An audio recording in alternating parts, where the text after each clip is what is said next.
નમસ્કાર મિત્રો. તો આજે આપણી સાથે ઉપસ્થિત છે નારાયણ ગોસ્વામી. તો રાજભાઈ, આપણે જે મણકા ભણીએ આઈડીએસ એ અસલમાં છે જ.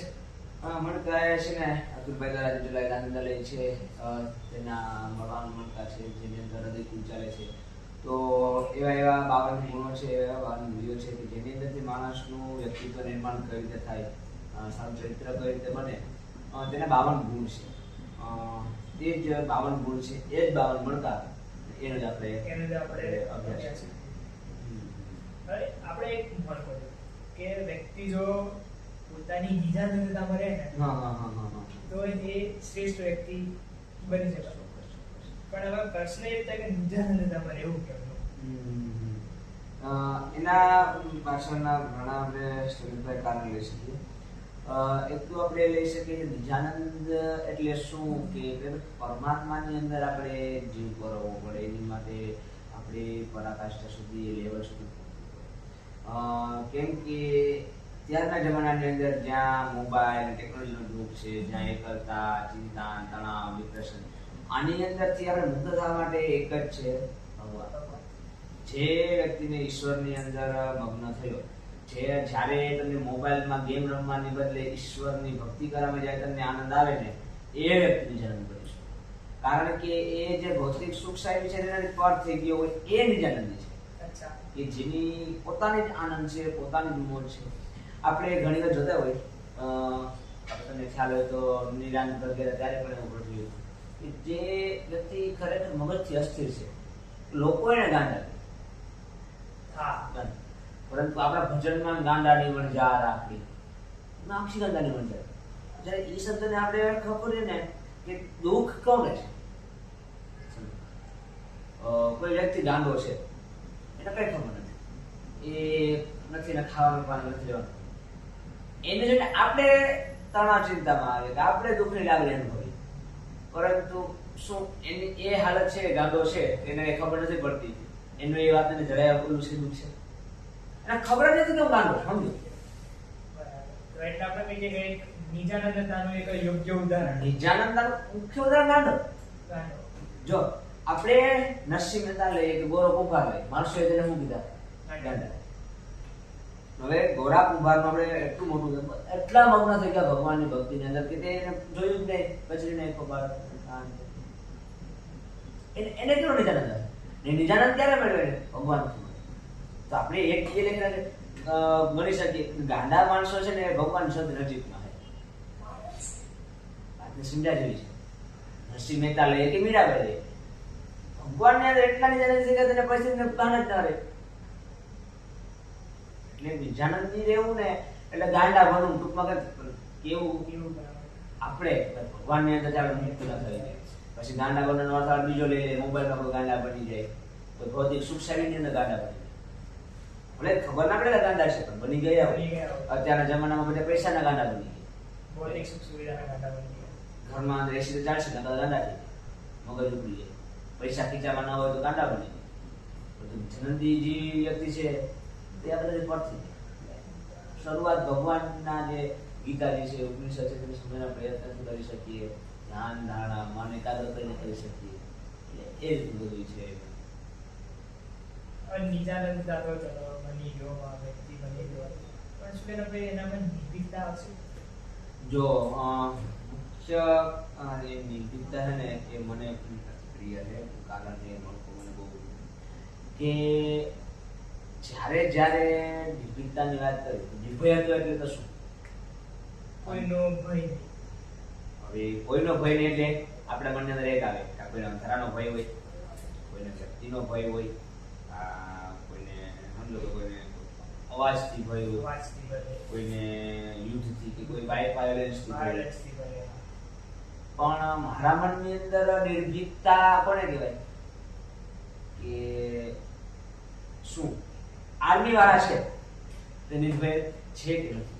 તમારા માટે શું છે? નિર્ભીક જ છે, પોતાની દેશના માટે પોતાની જાન દાવ પર લગાવીને સર્વે જનતાનું રક્ષણ કરે.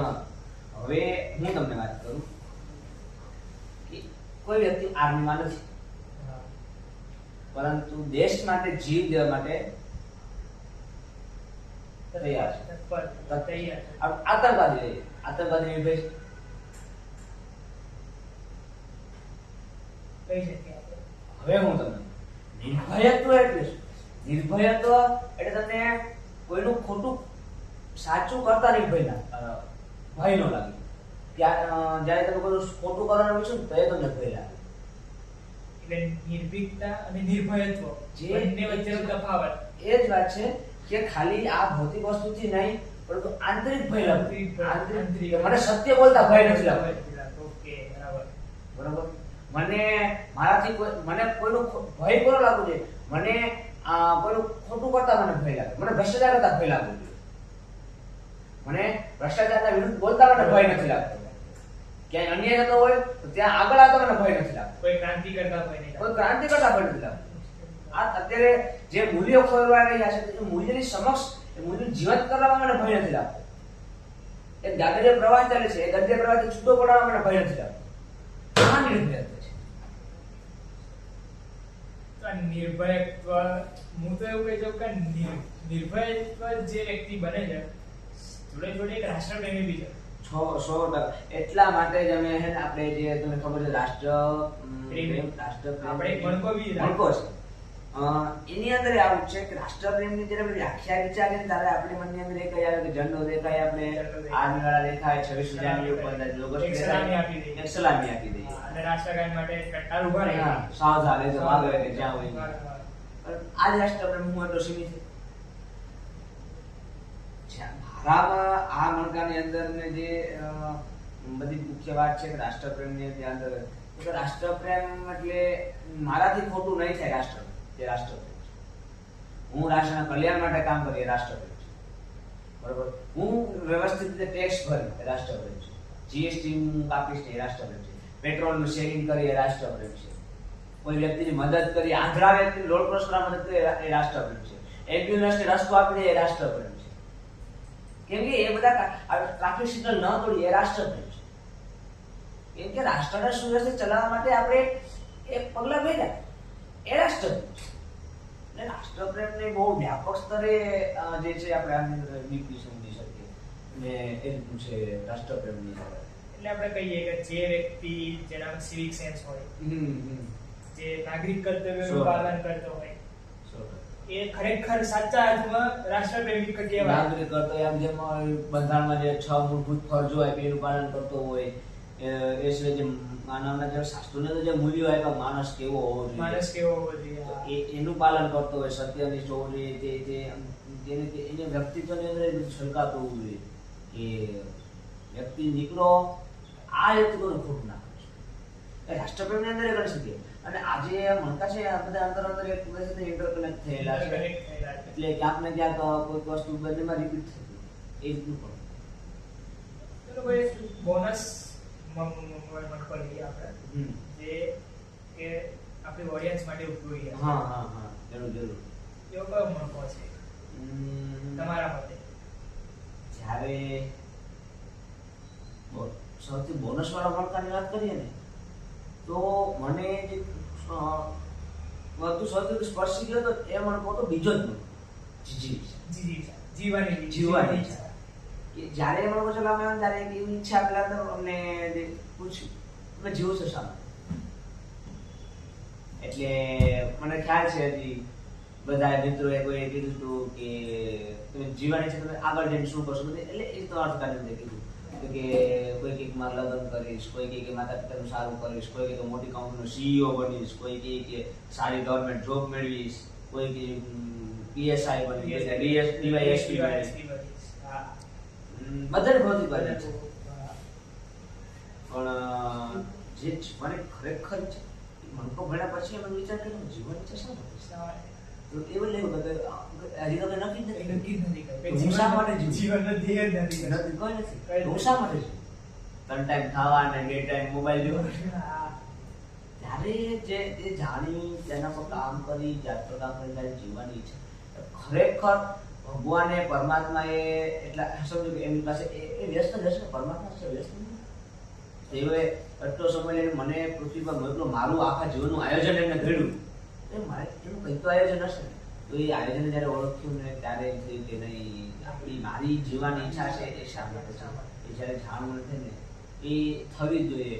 હું તો કહું બધાને જીવી છે પોતે શા માટે જીવે છે ને એના પર એક પોતાનો પ્રશ્ન હોવો જોઈએ કે હું પૃથ્વી પર આવ્યો તો શું હું ધક્કો ખાવા તો નહીં હા આવ્યો? ધક્કો ખા આ કામ તો મારાથી આ જ કામ થશે. તો મારાથી જ થશે.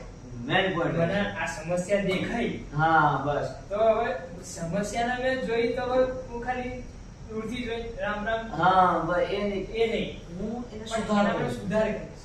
ભગવાને મને કયા ક્ષેત્રની અંદર નો કરે છે એ ક્ષેત્રને એની ઓળખવું પડે, અસ્તિત્વને જાણવું પડે. એના પેલું મન પછી અસ્તિત્વને ઓળખી અને એની જિજ્ઞાસા એને જીવવાની ઈચ્છા નક્કી કરવી પડે. આ રીતનું છે.